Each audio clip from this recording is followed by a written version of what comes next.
Welcome back to Variant Quran. Just wanted to give you all a brief update. As you can see, I'm up on the slopes today, but I have been watching and paying attention to the comments on the videos. I wanted to respond to some of the general comments again that I've seen.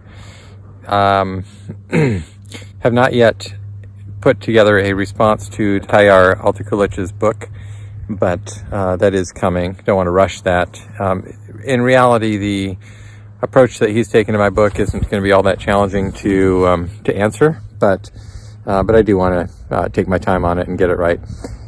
In general, what he seems to be saying is that because there are a lot of corrections because there are a lot of other manuscripts that are possibly contemporaneous to the ones that I've shown in my 20 examples, that the other manuscripts have the expected rasam as we have today, that therefore there's nothing to see here, that is nothing to be concerned about, that it's not anything more than a correction.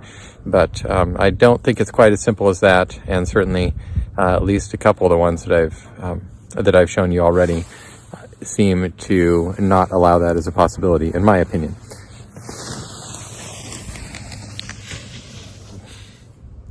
In any event, that seems to be sort of the gist of his book.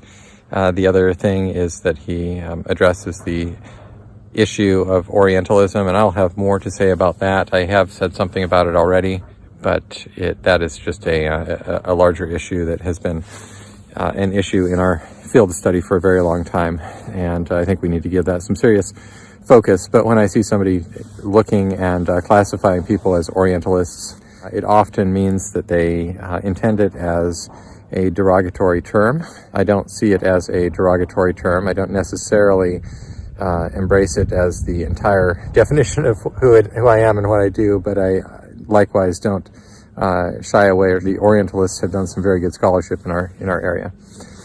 But anyway, we'll deal with that as well. And then he asked some questions about my motivations. Again, I'll come back to that and deal with that in time.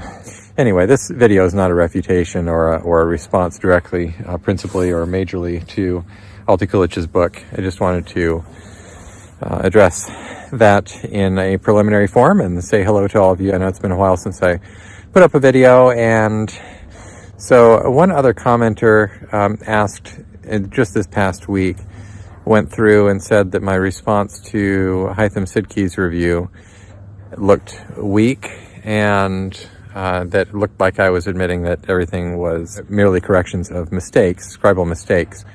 And I clearly don't think that's the case. We're still, as I've said at the very beginning of this area and topic of research. And so it needs humility, and that's the thing I just want to keep coming back to on this, is we need humility in looking at these manuscripts. We need to have a lot of people looking and comparing things, as has started to be done. Actually, what Altikulich did with finding the other manuscripts in each one of those passages is one of the things that really should be done with all of these corrections to assess them. That is one of the steps that is valuable to do with this. But I think we should not jump to the conclusion at the beginning, and I haven't jumped to conclusions at the beginning. I've just put out possibilities, and these possibilities are so very tentative. If you've been watching these videos and you've been reading my book, you know that I've not come to very strong conclusions. I've just put out some very tentative broad strokes things there. So those, and I think that's the right way to be doing it. Now, we want to approach it with rigor, and there are a lot of other people out there doing work with a good amount of rigor. We also want to be not avoiding and coming quick to the conclusion that, oh, these are just scribal mistakes, and therefore they were corrected. So I don't know where this leads. I don't know I know where different camps want it to lead, and we'll see where it goes. But let me think if there's something else that anybody has said. There were a couple of other really good questions out there, really good comments.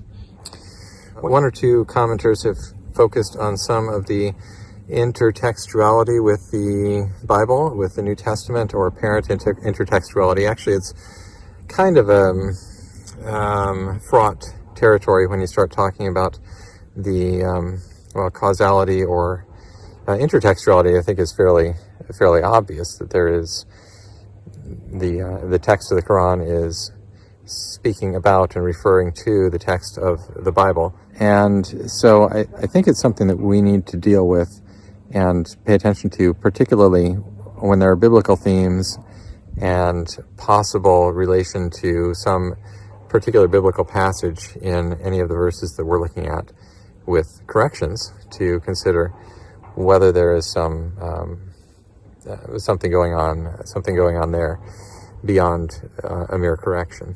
And the other big question that people have is, do you have corrections that have some theological significance? And I got this question from somebody in a conversation just this past week about the theological significance of any given correction. And I told this person, I just mentioned to them, and I don't know if I've said it on here, but that is obviously a very important question about theological significance, but it's something that needs to be looked at very closely on a case-by-case basis. And the example that I gave to this person is that of David Powers. David Powers, he found one small issue on BNF Arab 328 and wrote an entire book and did some serious thought on that one small correction on a word involving one letter, a lam, a difference between one lam and two. And so if we think about that one correction in one manuscript and think of the thousands that I and my friends have located so far, there's a lot of work to do on this, and it's not just quite as easy as saying, is there theological significance to this one? There's probably a checklist that we need to go through to identify the possible theological significance in any given case, but it takes a lot of work, and it takes a lot of thought and effort and comparison and stuff. It's just not as simple as looking at one and saying, is this theologically significant? Sometimes it's probably a little bit more obvious than others, but I just wanted to mention that it is a very good question to ask, a natural question and an important question, but it's one that we approach slowly and deliberately with these things. So I want to let you know that I will be coming through with the additional page from BL 2165. Sorry, I haven't gotten that edited and out to you yet. And upcoming, of course, is going to be a fuller response to Dr. Altikulich's book, responding to my book, and more stuff on the horizon, as well as an announcement about my forthcoming book in translation into another language. It is now complete after having been reviewed by a proofreader in that language. So it's translated into the language and it's proofread, and it's just about ready. So I'll be making an announcement about that soon, hopefully within this week or next, to let you know that it has been published and let you know more about it.